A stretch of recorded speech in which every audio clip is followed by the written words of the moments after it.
ইমোশনের সময় কি চেঞ্জেস হয় বোঝেন?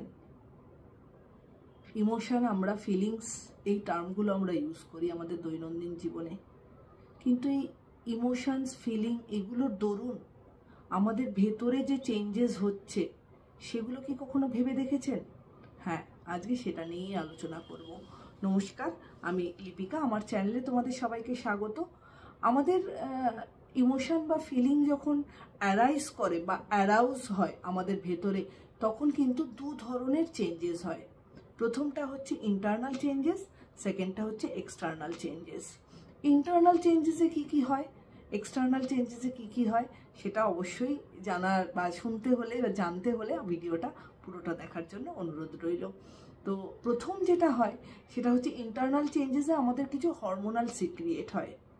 হরমোন সিক্রিয়েশনের ভেতর থেকে পিটুইটারি গ্ল্যান্ড, থাইরয়েড গ্ল্যান্ড, এই গ্ল্যান্ডগুলো থেকে আমাদের কিন্তু যে হরমোনগুলো সিক্রিয়েট হয়, বা কোনো ভয়ের সিচুয়েশান হোক বা কোনো লাভিংফুল সিচুয়েশান হোক, এক্ষেত্রে কিন্তু দেখবেন আমাদের হার্টবিট বেড়ে যায়। এটাও কিন্তু একটা ইন্টারনাল চেঞ্জ। আমাদের যে হাত পা ঠান্ডা হয়ে যায় ভয়ের সময়, এটাও কিন্তু একটা ইন্টারনাল চেঞ্জ। এই ইন্টারনাল চেঞ্জেসগুলোর জন্য কিন্তু আমাদের এক্সটার্নাল বিহেভিয়ারগুলো কিন্তু প্রকাশ পাচ্ছে। তো ইন্টারনাল চেঞ্জেসগুলোর মধ্যে প্রথম আমি যেটা বললাম সেটা হচ্ছে আমাদের hormonal change. Pituitary gland, thyroid gland, আমাদের যে সমস্ত যে গ্ল্যান্ডগুলো রয়েছে সেই গ্ল্যান্ডগুলোর সিক্রিয়েশন মাত্রা হয় কমে যায়, নয় বেড়ে যায়। সেকেন্ড যেটা, আমাদের হার্টবিট বেড়ে যায়। হার্টবিটটা আমরা ভেতর থেকে ফিল করতে পারি, বুক ধরপড় করা শুরু করে দেয়। থার্ড যেটা হচ্ছে আমাদের ব্রেন ওয়েভ, যেটা ভীষণভাবে মাথা যন্ত্রণা করতে থাকে অ্যাংজাইটির সময়, টেনশন হলে বা ভয় পেলে হাত পা ঠান্ডা হয়ে যায়।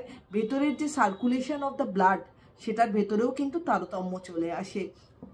আমাদের হার্টের ভেতর থেকে কিন্তু পাম্পিংটার উপর ডিপেন্ড করে আমাদের শরীরের ভেতরের ব্লাড সার্কুলেশন। তো এই ব্লাড সার্কুলেশন যদি ঠিক মতন না হয়, সেই জায়গাটা কিন্তু বা সারা শরীর কিন্তু অবশ হয়ে যেতে থাকে। তো সেক্ষেত্রে ভয় পেলে আমাদের এই ব্লাড সার্কুলেশন কিন্তু অনেকভাবে কন্ট্রোল হয় বা অনেকভাবে কিন্তু সেটাকে রয়েছে, যার দরুন আমাদের হাত পা ঠান্ডা হয়ে যায়, ইউরিন সিক্রিয়েশন বেড়ে যায়, আমরা দাঁত দিয়ে নখ কাটতে থাকি বা চোখ বড় বড় হয়ে যায়। তো এই সবগুলোই কিন্তু দ্য এক্সটার্নাল ফিচার্স বা এক্সটার্নাল আউটবাস্ট বা external behaviour of the individual, যেটা কিন্তু ভেতর থেকে আমাদের আসে।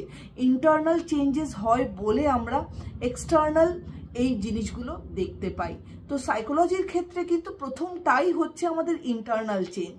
মনের ভেতরটাই কি হচ্ছে, শরীরের ভেতরটাই কি হচ্ছে, মনটাকে ভালো রাখতে হলে কিন্তু এই ইন্টারনাল চেঞ্জেসগুলোর ওপর কিন্তু ফোকাস করতে হবে।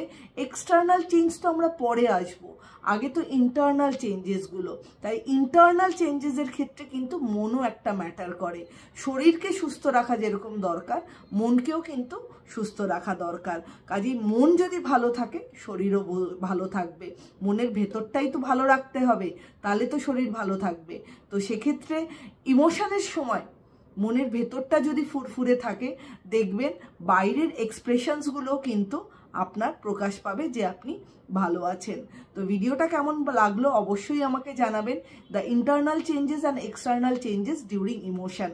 তো ভিডিওটা ভালো লাগলে আমার চ্যানেলটা লাইক অ্যান্ড সাবস্ক্রাইব করে দেবেন। সবাই ভালো থাকবেন, সুস্থ থাকবেন। নমস্কার।